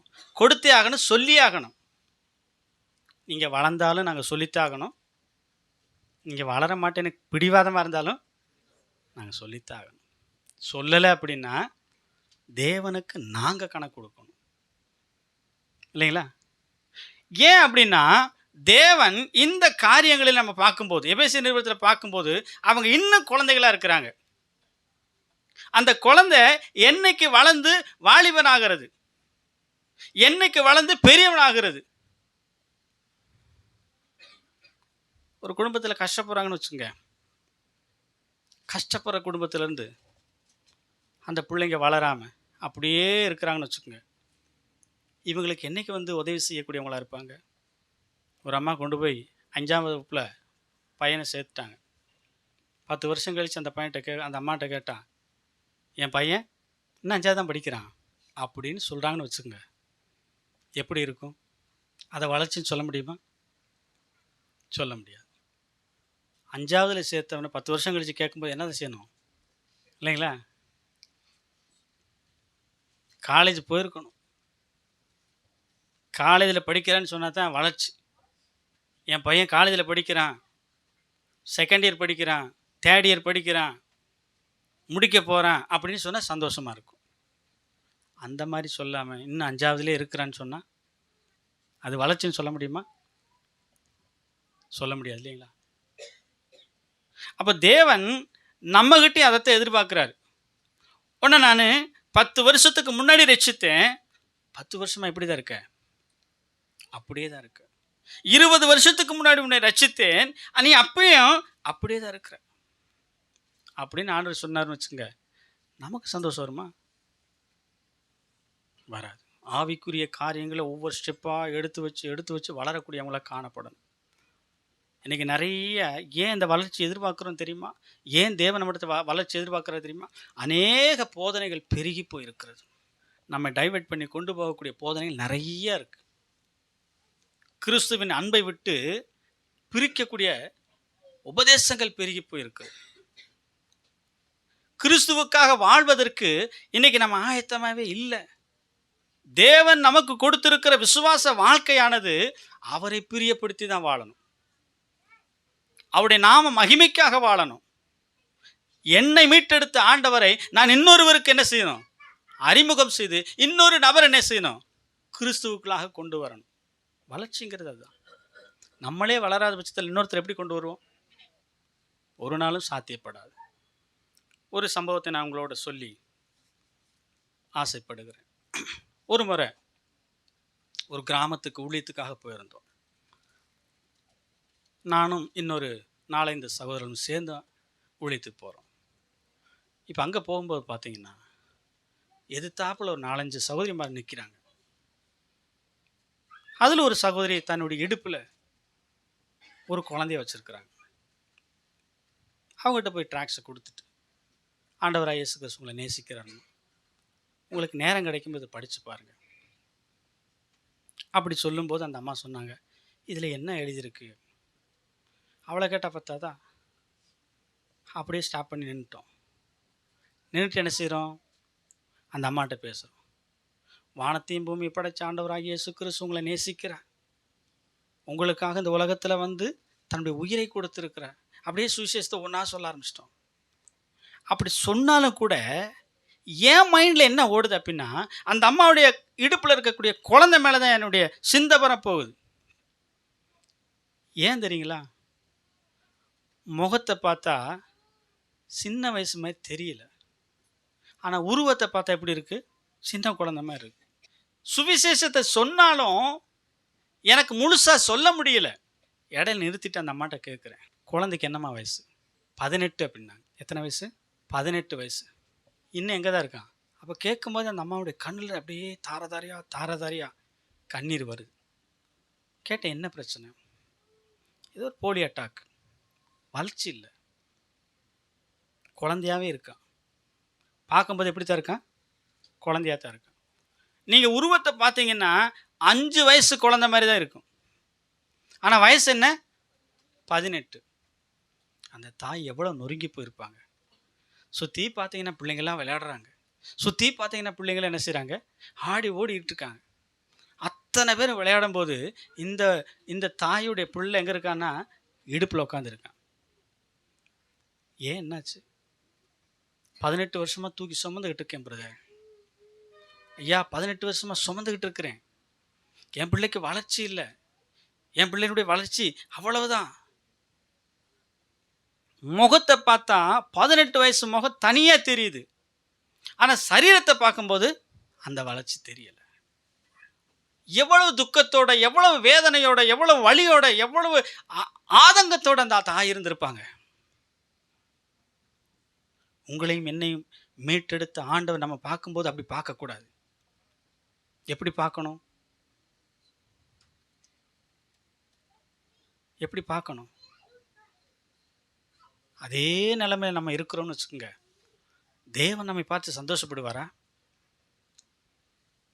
அவருடைய உள்ளம் அப்படியே நொறுங்கி போகும், அவருடைய உள்ளம் அப்படியே வேதனைப்படும், அவருடைய உள்ளம் அப்படியே வலியோட இருக்கும். இதுக்காகவா நான் பாடுபட்டேன்? இதுக்காகவா நான் அடிகளை வாங்கினேன்? இதுக்காகவா நான் ரத்தம் சிந்தினேன்? இதுக்காகவா நான் கண்ணீர் வடித்தேன்? இதுக்காகவா கல்லர் கையில் சிக்கினேன்? ஒவ்வொரு துளி ரத்தமும் நம்முடைய பாவங்களை மன்னிப்பதற்காக சிந்தப்பட்டது, நம்முடைய வளர்ச்சிக்காக சிந்தப்பட்டது, நம்முடைய எல்லா விதமான தேவ நாம மகிமைக்காக சிந்தப்பட்டது. அப்படித்தான் தேவன் அப்படிப்பட்ட நிலைமையில நமக்காக பலியாகி நம்மை மீட்டு கொண்டு இருக்கிறார், நம்மை ரட்சித்து இருக்கிறார், நம்மை தேவன் அந்த இடத்துல இருந்து நம்மளை பிரிச்செடுத்து கொண்டு வந்திருக்கிறார். அப்ப தேவன் நம்மகிட்ட எதிர்பார்க்கறது என்னன்னா, தேவனாகிய கர்த்தர் நான் உன்னை மீட்டெடுத்தது நீ அப்படியே இருக்கணும்ன்றதற்காக அல்ல, நீ அப்படியே வாழணும்ன்றதுக்காக அல்ல. என்ன செய்யணும்?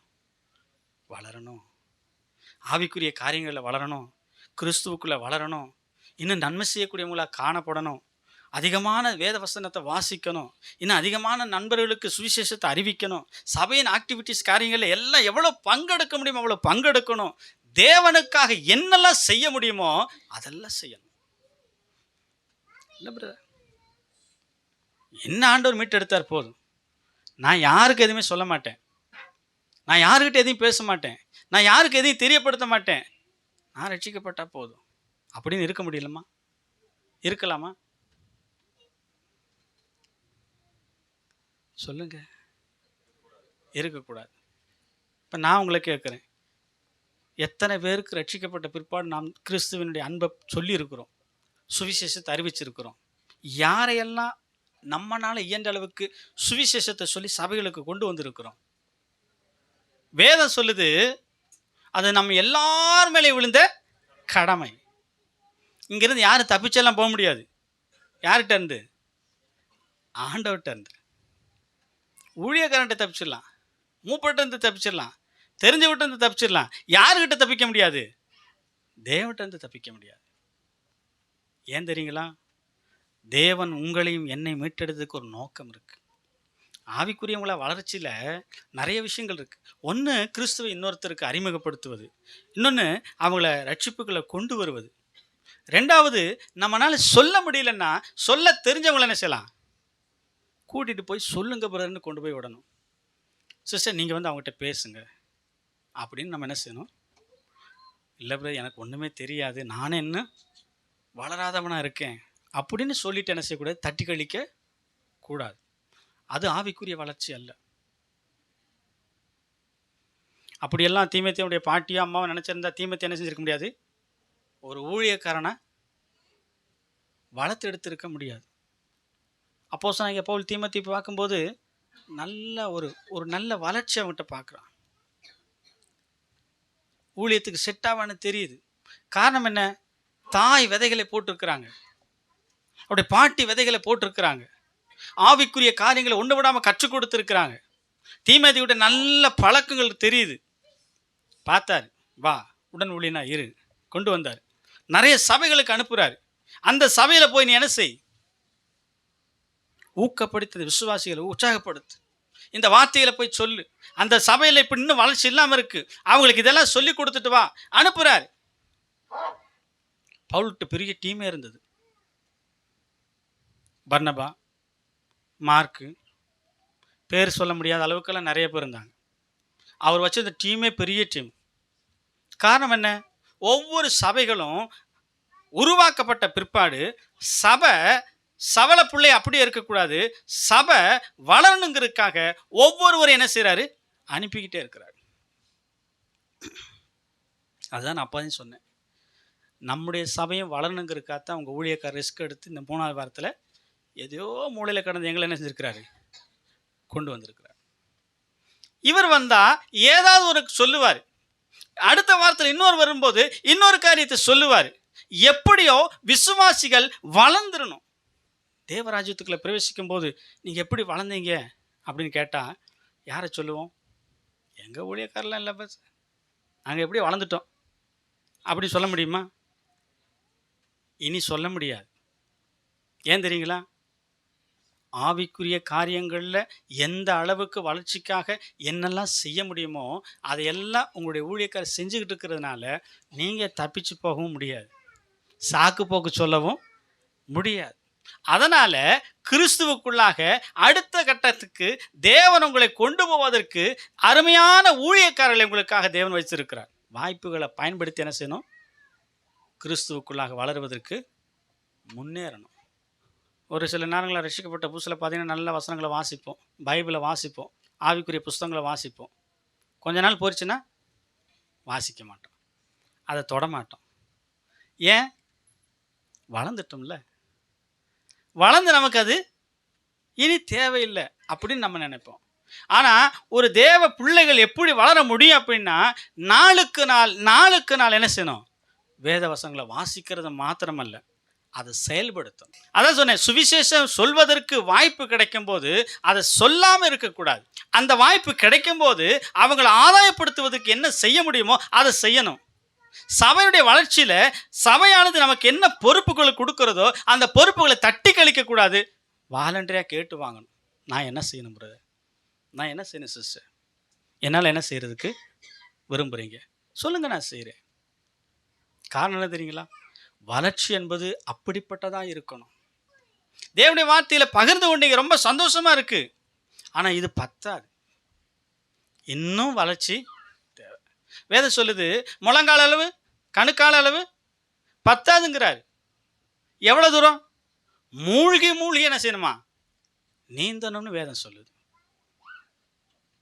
அது வேதம், அது ஒரு பாட்டா கூட ஒருத்தர் எழுதியிருக்கிறார்.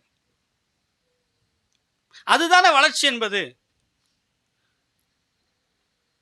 கிறிஸ்து நம்மகிட்ட எதிர்பார்க்கிறது தான். மறுபடியும் அந்த 14 வசனத்தையும் 15 வசனத்தையும் ஒரு முறை வாசிக்கலாமா? நாம் இனி குழந்தைகளாய் இராமல் மனுஷருடைய சூதும் வஞ்சிக்கிறதுக்கு ஏதுவான தந்திரம் உள்ள போதமாகிய பலவித காற்றினாலே அலைகளைப் போல அடிபட்டு அலைகிறவர்களாய் இராமல் அன்புடன் சத்தியத்தை கைக்கொண்டு தலையாகிய கிறிஸ்துவுக்குள் எல்லாவற்றிலேயும் நாம் வளர்கிறவர்களாகும்படியாக அப்படி செய்தார். நல்லா கவனிங்க. குழந்தையாவே இருந்தா தேவன் மட்டும் விரும்புறது இல்ல, யாருமே விரும்ப மாட்டாங்க. அடுத்து வேதம் என்ன சொல்லுது அப்படின்னா, வஞ்சிக்கிறதுக்கு ஏதுவான சூதுகளை நாம இனம் கண்டுபிடிக்கக்கூடியவங்களா தெரியணும். அது நமக்கு தெரிஞ்சாதான் அதை கண்டுபிடிச்சு நம்ம என்ன செய்யணும், நாம தப்பிக்க முடியும். அடுத்து என்ன சொல்றாரு அப்படின்னாக்கா, காற்றினாலே அலைகிற அலைகளை போல இருக்கக்கூடாது, அன்போடு என்ன செய்யணுமா? சத்தியத்தை கை கொண்டு, அன்போடு சத்தியத்தை கை கொண்டு ஒருவருக்கு ஒருவர் அப்படிப்பட்ட அன்பினாலே இணைக்கப்பட்டவர்களாக. ஒருத்தர் சோர்ந்து போயிருந்தா கூட அவங்களை நம்ம என்ன செய்யணும்? ஊக்கப்படுத்தி உற்சாகப்படுத்தி அவங்களுக்கு ஆவிக்குரிய காரியங்களை சொல்லி அவங்கள இழுத்து உள்ள போட்டு என்ன செய்யணும்? வளர்ச்சியின் பாதையில் கொண்டு போகக்கூடியவங்களா காணும். அதுதான் அன்பினாலே செய்யக்கூடிய செயல்பாடுகள். அது மட்டுமா சொல்றாரு? அடுத்து என்ன சொல்றாரு அதே வசனத்துல, தலையாகிய கிறிஸ்துவுக்குள் எல்லாவற்றிலேயும். நம்முடைய தலை யார் அப்படின்னா கிறிஸ்து. இப்ப அந்த தலையாகிய கிறிஸ்து நம்மகிட்ட எதிர்பார்க்கிறது, இந்த சரீரம் என்ன செய்யணும்? வளரணும். தலை வளரணுமா சரீரம் வளரணுமா? எது வளரணும்னு தெரியலையா? சரீரம் தான் வளரணும். யாரோ சொல்றது எனக்கு கேட்குது, போங்க போகிறது அப்படி சொல்லி தான் போன வட்டம் 108 கிலோ ஆயிட்டேன். அந்த வளர்ச்சியை தேவன் சொல்லலை. எந்த வளர்ச்சியை சொல்றாரு? சபையாகிய சரீரம் என்ன செய்யணும்? தனிப்பட்ட நம்ம சரீரம் வளர்ந்து ஒரு பிரயோஜனம் கிடையாது. அது ரொம்ப வேதனையானது. அப்புறம் தினம் ஆஸ்பத்திரி போயிட்டு வந்துட்டு இருக்கணும், ஒவ்வொரு டாக்டராக பார்க்க வேண்டி வந்துடும் இல்லைங்களா? பாருங்க, தலையாகிய கிறிஸ்துவுக்குள் எல்லாவற்றிலேயும் நாம் வளர்களாக இருக்கும்படியாக அப்படி செய்தார். எப்படி செய்தார்? கர்த்தருக்கு சித்தமானா எப்படி செய்தாங்கிறத அப்புறம் பார்ப்போம். இப்போ தேவ சமூகத்தில் ஒப்பு கொடுத்து ஜெபத்திற்காக தலைகளை தாழ்த்தலாம். பரலோக பிதாவே, கிருபையின் ஆண்டவரே, நன்றியோடு ஸ்தோத்தரிக்கிறோம். நாங்கள் உம்மால் மீட்கப்பட்டவர்கள், உம்முடைய இரத்தத்தால் கர்த்தாவே தகப்பனே பிரித்தெடுக்கப்பட்டவர்கள். நாங்கள் வளர வேண்டும் என்று ஆசைப்படுகிறோம். வளர்ச்சி என்பது சாதாரணமானது அல்ல. கிறிஸ்துவுக்குள்ளாக நாங்கள் வளர வேண்டும், ஆவிக்குரிய காரியங்களிலே வளர வேண்டும், தேவனுக்காகவே வளர வேண்டும். அந்த வளர்ச்சியின் பாதையிலே அநேக காரியங்களை நாங்கள் செய்யக்கூடியவர்களாய் காணப்பட வேண்டும் என்று நீர் எங்கள் மத்தியில் விரும்புகிற தேவனாய் இருப்பதற்காக ஸ்தோத்திரம். ஆண்டவரே, நாங்கள் இந்த ஆண்டிலே எங்களை பரிசோதித்து நாங்கள் பார்க்கும்படி நீர் இந்த வார்த்தைகளை எங்களுக்கு கொடுத்ததற்காக உமக்கு ஸ்தோத்திரம். நாங்கள் இன்னும் குழந்தைகளாக இருக்கிறோமா அல்லது வளர்ந்தவர்களாக காணப்படுகிறோம் என்பதை சோதித்து பார்க்க எங்களுக்கு நீர் வாய்ப்பு தந்தீர ஸ்தோத்திரம். நாங்கள் இன்னும் எதிலெல்லாம் வளராமல் இருக்கிறோம், எங்களுக்கு நீர் கற்றுத்தாரும் ஆண்டவர். நாங்கள் உமக்காகவே வளர வேண்டும், உம்முடைய நாமத்திற்கென்று வளர வேண்டும், சபையின் காரியங்களிலே வளர வேண்டும், ஆவிக்குரிய காரியங்களிலே வளர வேண்டும். தேவன் அதை எதிர்பார்க்கிறீர் ஆண்டவரே. உம்முடைய வாஞ்சை, உம்முடைய விருப்பத்தை இந்த ஆண்டிலே நாங்கள் நிறைவேற்றக்கூடியவர்களாக இருக்க எங்களுக்கு உதவி செய்யும் என்று சொல்லி உம்முடைய சமூகங்களை தாழ்த்தி ஒப்பு கொடுத்து நாங்கள் கேட்கிறோம். ஆண்டவரே, நீர் அந்த வளர்ச்சியை விரும்புகிறவராக இருக்கிறபடினால் நாங்கள் இனி ஒருபோதும் குழந்தைகளாக அல்ல ஆண்டவரே, நாங்கள் வளர்ந்தவர்களாக கிறிஸ்து இயேசு எங்களை எதற்காக அழைத்தாரோ அந்த அழைப்பை உணர்ந்து செயல்படக்கூடியவர்களாக காணப்பட எங்களுக்கு உதவி செய்யும். உம்முடைய சமூகத்தில் எங்களை தாழ்த்துகிறோம், ஒப்பு கொடுக்கிறோம். நீர் எதற்காக அதை செய்தீர் என்பதை நாங்கள் இன்னும் ஆராய்ந்து பார்த்து உங்கள் நாமத்தை மையப்படுத்த உதவி செய்யும்படியாக ஜெபிக்கிறோம். எங்கள் ஜெபத்தை கேட்ட எங்கள் தேவனாகிய கர்த்தர் அந்த வளர்ச்சியின் பாதைகளை கொண்டு போவர் என்ற விசுவாசத்தோடு எங்களை தாழ்த்தி கரத்திலே தருகிறோம். நீர் பொறுப்படுத்திக் கொள்ளும். இயேசு கிறிஸ்துவின் பரிசுத்த நாமத்தில் வேண்டி ஜெபிக்கிறோம், ஜீவனுள்ள நல்ல பிதாவே, ஆமென்.